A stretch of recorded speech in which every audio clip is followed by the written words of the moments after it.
warahmatullahi wabarakatuh. Welcome back to my YouTube channel. Jadi lanjutan cerita tentang aku yang ngomong anak ya. Kenapa aku cerita pengalaman aku? Karena mungkin kamu di sini yang mau ke Saudi gitu ya. Kamu kayak biar supaya ada gambaran gitu loh bahwa kalau kerja ngomong anak kayak gini, kalau nanti bersih-bersih kayak gini, kayak gitu loh. Jadi biar ada gambaran sedikit-sedikit gitu nanti pas kamu misalnya udah fix mau ke sini, jadi pas udah di lapangan tuh kayak oh iya ya aku pernah nonton dia cerita kayak gini kayak gitu loh. Nah yang selanjutnya itu ya, jadi yang ini itu bayinya itu kan dia besar ya gitu. Jadi ternyata setelah dia dibawa ke dokternya itu ternyata dia obesitas gitu. Jadi bukan obesitas yang terlalu gimana, cuman emang badannya itu terlalu besar. Harusnya kan kalau 5 bulan katanya 7 kilo gitu, dia 9 kilo. Ya kalau menurut kita ya orang Indonesia bagus lah ya gemoy gitu. Tapi dia ternyata nggak boleh katanya gitu. Jadi mamanya bilang bahwa dia harus, kan biasanya itu minum susunya itu 3 jam sekali. Nah sekarang itu harus 4 jam sekali gitu loh minum susunya. Jadinya si anak yang anteng ini menjadi tantrum, rewel banget gitu loh. Karena ya dia lapar ya gitu loh.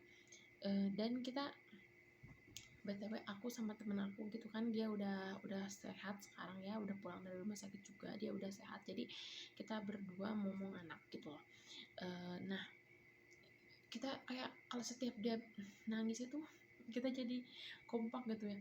Aku kayak bawa kan pakai itu tuh pakai stroller ya, kayak dorong dia gitu, tapi emang sekitaran rumah aja gitu ya, dorong dia sambil nyanyi terus nanti kalau aku capek temen aku gitu yang sama kayak aku nyanyian atau gimana gitu, terus akunya masak buat makan kita gitu loh.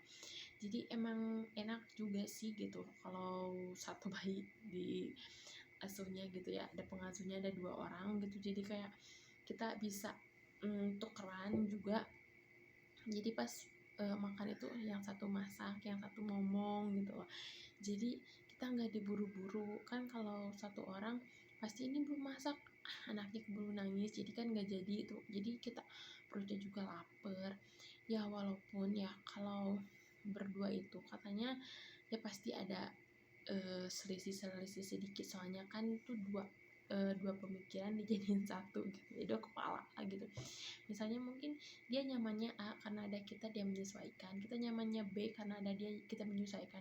Jadi kita harus kalau kerja berdua itu kayak harus bisa mengendalikan ego sih ya, apalagi kan kita dari kultur dan budaya berbeda, dari negara berbeda juga gitu. Jadi dari disitulah kita belajar bahwa oh dia kalau dia salah belum tentu kita benar, kalau kita benar belum tentu dia salah, kayak gitu kan. Jadi kayak kita harus benar-benar memposisikan diri ya, dia manusia, jika dia ada kesalahan ya kalau masih bisa ditolerir ya udahlah ya gitu, lupain aja gitu. Soalnya emang kalau kitanya merasa ih kok banyak aku yang kerja gitu loh, pasti ngerasa dia diem aja itu pasti kitanya itu pasti kesal gitu. Cuman ya kalau kitanya mikir ya namanya juga kerja, mungkin dia kan lagi sakit, oh mungkin dianya lagi apa gitu. Jadi kalau kerja berdua itu emang selain capek fisik juga kita kalau nggak bisa memanagenya itu pasti capek hati juga gitu loh. Soalnya kebanyakannya itu ya kayak gitu, jadi saling mengandalkan gitu, bukan bekerja sama gitu. Tapi balik lagi sih ke orangnya gimana. Kalau aku sih alhamdulillah ya udah beberapa kali juga gitu berdua.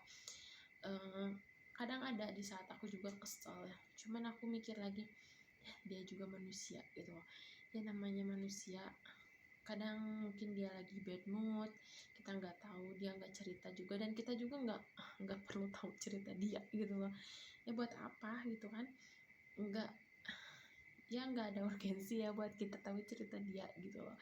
Jadi kalau kerja gitu berdua itu ya gitu. Nah balik lagi ya ke ngomong anak. Nah jadi kita itu selalu setiap hari itu ya Allah gitu, kalau dia udah tepat nih ke 3 jam mau ke 4 jam ya, pasti dia udah mulai rewel, gak mau ditidurin, gak mau pokoknya itu kayak serba salah gitu. Gerak sedikit aja nangis, kalau dianya lagi duduk gini kitanya pegel misalnya, kita gerak sedikit dia nangis kayak gitu. Jadi astagfirullah sih. Cuman alhamdulillahnya itu ibunya juga kalau dia udah pulang gitu ya, kalau dia udah pulang kerja itu langsung ke anaknya, nggak ada istilah yang capek deh gitu mau tidur aja, enggak. Itu tuh alhamdulillah si mamanya itu enggak kayak gitu. Jadi kalau dia udah pulang ya udah langsung ke anaknya, dan kita bisa bisa masuk kamar gitu, kita bisa main HP. Karena kan kalau di ruangan gitu kita nggak boleh ya, cuma di rumah cuma di kamar aja. Jadi itu tuh bener-bener si madamnya itu ngerti gitu loh, alhamdulillahnya kayak gitu. Jadi udah dulu cerita hari ini, mudah-mudahan kamu bisa mengerti apa yang aku sampaikan, bagaimana kayak gambarannya kerja berdua, atau bagaimana cara kayak ngomong anak di sini kayak gitu. Terima kasih sudah menonton, jangan lupa like, comment, dan subscribe. Oke, terima kasih. Assalamualaikum warahmatullahi wabarakatuh.